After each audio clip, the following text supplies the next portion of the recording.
এখন আমরা একটি সমস্যা দেখব এবং আমরা এই ফাংশনটির প্রথম আর দ্বিতীয় ডেরিভেটিভ ব্যবহার করে এর লেখচিত্র আঁকবো। তো এই সমস্যাটির মজার ব্যাপার হলো এখানে কোনো ফাংশন দেয়া নেই, বরং ফাংশনের কিছু ক্লু বা শর্ত দেয়া আছে। তো দেখি শর্তগুলো কি। এখানে বলা হয়েছে যে আচ্ছা f of 0 এটা সমান হলো 3। তো f of 0 সমান 3। তারা আমাদের আরো বলছে যে f of 3 হচ্ছে 0, f of 3 0 এবং f of 6 হলো 4। তাহলে f of 6 হলো 4 এবং এখানে মজার ব্যাপার হলো যে তুমি ক্যালকুলেটর এখানে ব্যবহার করতে পারবে না। তো আমি যদি তোমাকে ক্যালকুলেটর দেইও তাহলেও তুমি এটা ব্যবহার করে কিছু করতে পারবে না। এবং আমাদের আরো কিছু তথ্য দেয়া আছে, তো আমরা দেখি যে এগুলি ব্যবহার করে কিছু করতে পারি কিনা। তো এখানে প্রথমে যেমন দেয়া আছে যে আমাদের f প্রাইম অর্থাৎ প্রথম ডেরিভেটিভ এই ফাংশনের, তো f প্রাইম অফ x এটা হলো 0 থেকে ছোট এবং আমরা এখানে এর সীমা দেয়া আছে 0 থেকে 3 পর্যন্ত। এর মানে হলো x এর মান 0 বা 3 হতে পারবে না, তো এর মাঝে যে কোনো মান হতে পারে। তো এটাকে বলে ওপেন ইন্টারভাল। এবং তারপর f প্রাইম অফ x হলো 0 থেকে বেশি যখন x এর মান 3 থেকে 6 এর মধ্যে হয়। এবং এখানেও একই ব্যাপার অর্থাৎ ওপেন ইন্টারভাল।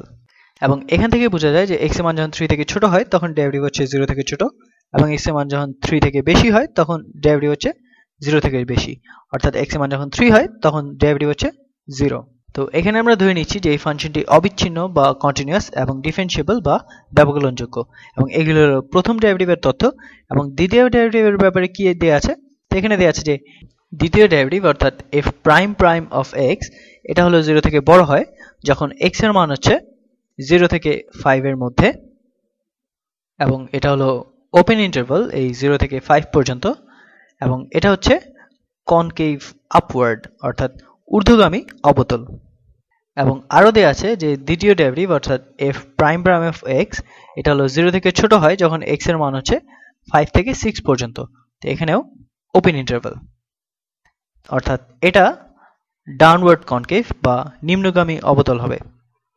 তো এই 6 এর পর এখানে কি হবে সেটা আমরা জানি না, তো ধরে নেই যে এখানে কোনো পরিবর্তন হচ্ছে না। তাহলে এইসব তথ্য থেকে আমরা কি জানতে পারি, এটাকে এখন একটা লেখচিত্র রূপে আঁকি। তো f of 0 এটা হলো 3। তো এখানে এই বিন্দুগুলো হবে যে 0, 3 এবং 3, 0 এবং 6, 4। তার মানে এই সকল বিন্দুই আসলে এই প্রথম চতুর্ভাগে থাকবে। তা আমি বিন্দুগুলো বসিয়ে এখানে এই লেখচিত্রটি আঁকি। তো এটা হলো আমার x অক্ষ আর এটা হলো y অক্ষ। তো আমি প্রথম বিন্দুটি আঁকি, এটা হলো 6, 4। তো এটা হবে 1 2 3 4 5 6, 1 2 3 4। তাহলে আমাদের 6, 4 এটা এই বিন্দুটা। তো এই বিন্দুটা হলো 6, 4 আর আমাদের 3, 0 এই বিন্দুটা এখানে এই 1 2 3। তো এটা হলো আমাদের 3, 0। এটা আমি এখান থেকে পেয়েছি। এবং তারপর আমাদের আরেকটি বিন্দু আছে 0, 3। এটা হলো 0 এবং 1 2 3। তো এটা হবে 0, 3। তাহলে এই বিন্দুগুলি এই ফাংশনের মধ্যেই পড়ে, অর্থাৎ এই ফাংশনটি এই তিনটি বিন্দু দিয়ে যায় এবং এটা এখানে দেয়া আছে। তো আর কি বলা আছে, আর আমাদের বলা আছে যে এই বিন্দু থেকে এই বিন্দু পর্যন্ত, তো এটার ডেরিভেটিভ হচ্ছে 0 থেকে ছোট। এবং এটা বোঝা যায় কারণ এর মানে হচ্ছে যে গ্রাফটা নিচের দিকে নেমে যাবে, এটা সহজেই বোঝা যায়। এবং এটা আরো বোঝা যায় যে এই গ্রাফটা এইভাবে যাবে না, এটা এভাবে যাবে না। এবং এটা আমরা কিভাবে বুঝলাম, তো এটা আমরা বুঝলাম কারণ যদি এরকম হতো তাহলে এই প্রথমে এখানে আমার এই ঢাল বা ডেরিভেটিভ এটা ধনাত্মক হতো, অর্থাৎ এটা পজিটিভ হতো। কিন্তু এখানে এরকম কিছু এখানে বলা নেই, এখানে ঢালের মান সবসময় ঋণাত্মক হতে হবে। এবং 3 থেকে 5 এর মাঝে এই ঢালটি সবসময় ধনাত্মক হতে হবে। তাহলে এই ঢালটি হয়তো এমন হতে পারে অথবা এমনও হতে পারে, কিন্তু এই ঢালটি এটা কখনোই নিচে নেমে আবার উঠতে পারবে না। তাহলে এই ঢালটি এই কোনো একটি বিন্দুতে ঋণাত্মক হয়ে যাবে। তো এই লেখচিত্রটি এই বিন্দু থেকে এই বিন্দু পর্যন্ত এখানে একই রকম হবে। তো এটা যদি আমরা গাণিতিকভাবে বিস্তারিত জানতে চাই তাহলে মনোটোনিসিটি থিওরেম থেকে এটা জানতে পারো, কিন্তু এখানে আসলে তার কোনো প্রয়োজন নেই, কারণ এখানে দেয়াই আছে যে এই অংশটি এখানে এটা হবে ঋণাত্মক ঢাল এবং এই অংশে, এই পরের অংশে এখানে ঢালটি হবে ধনাত্মক। আমরা এখানে ধরে নিচ্ছি যে এর ডেরিভেটিভ অবিচ্ছিন্ন বা কন্টিনিউয়াস। তো এখানে এর ডেরিভেটিভ বা ঢাল যেহেতু এটা হয় বাড়ছে না হয় কমছে, তো এটা মাঝখানে অবশ্যই 0 হবে। তো এখানে প্রথম ডেরিভেটিভ এখানে 0 হবে। আমি এখানে একটি আনুভূমিক রেখা আঁকি। তো এটা থেকে বোঝা যায় যে এখানে প্রথম ডেরিভেটিভের মান 0 হবে।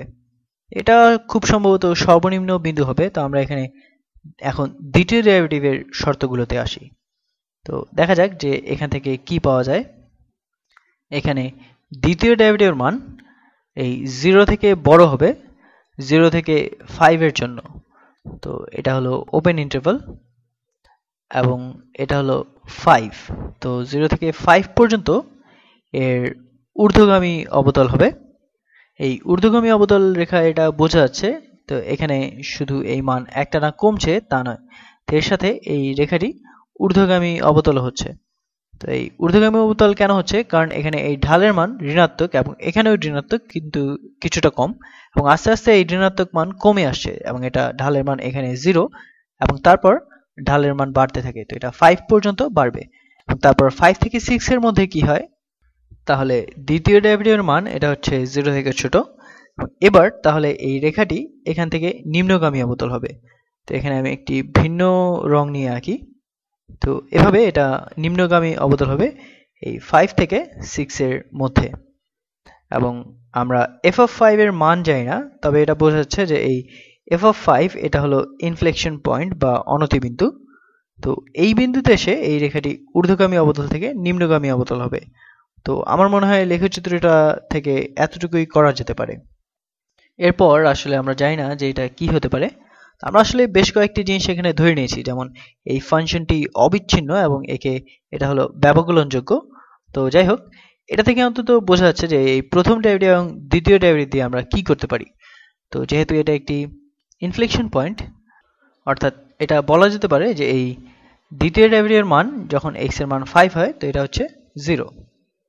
আশা করি এটা তোমাদের জন্য উপকারী হবে। এবং যেহেতু আমার সময় এখনো বাকি আছে, তো আমি আরেকটি সমস্যার সমাধান করি।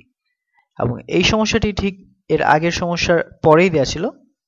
তো এখানে বলা হচ্ছে যে প্রমাণ করো যে একটি দ্বিঘাত সমীকরণের ফাংশনের কোনো ইনফ্লেকশন পয়েন্ট নেই। তো দ্বিঘাত সমীকরণের ফাংশনটি কেমন? এটা হবে f of x সমান হচ্ছে ax স্কোয়ার যোগ bx যোগ c, এবং প্রমাণ করতে হবে যে এর কোনো ইনফ্লেকশন পয়েন্ট নেই। তো ইনফ্লেকশন পয়েন্টটা কি? এটা হলো যে বিন্দুতে এই ফাংশনের দ্বিতীয় ডেরিভেটিভের মান 0 হয়। এখন এর প্রথম ডেরিভেটিভ কি? তো এটা হবে 2ax যোগ b, এবং দ্বিতীয় ডেরিভেটিভ কি হবে? এটা হবে সমান 2a, এবং দ্বিতীয় ডেরিভেটিভের মান কি হবে? তো এটা হবে 2a। এখন এইটা সমান 0 কখনো হয়? তো এটা সমান 0 হয় যখন এই এর মান যদি 0 হয়, এবং এর মান যদি 0 হয় তাহলে আমাদের শুধু এটা একটি দ্বিঘাত সমীকরণ থাকে না, তখন এটি একটি সাধারণ একটি ফাংশন হয়। তাহলে দ্বিঘাত সমীকরণ হতে হলে এই এর মান অবশ্যই 0 হলে হবে না। এবং তারপরে এখান থেকে আমরা দেখতে পাচ্ছি, তাহলে যদি আমরা এই দ্বিতীয় ডেরিভেটিভ নেই, এখানে কখনোই এটা 0 হতে পারবে না, কারণ এর মান কখনো 0 হবে না। এবং এটাই হলো প্রমাণ যে দ্বিঘাত সমীকরণের কোনো ইনফ্লেকশন পয়েন্ট নেই। পরের ভিডিওতে আবার দেখা হবে।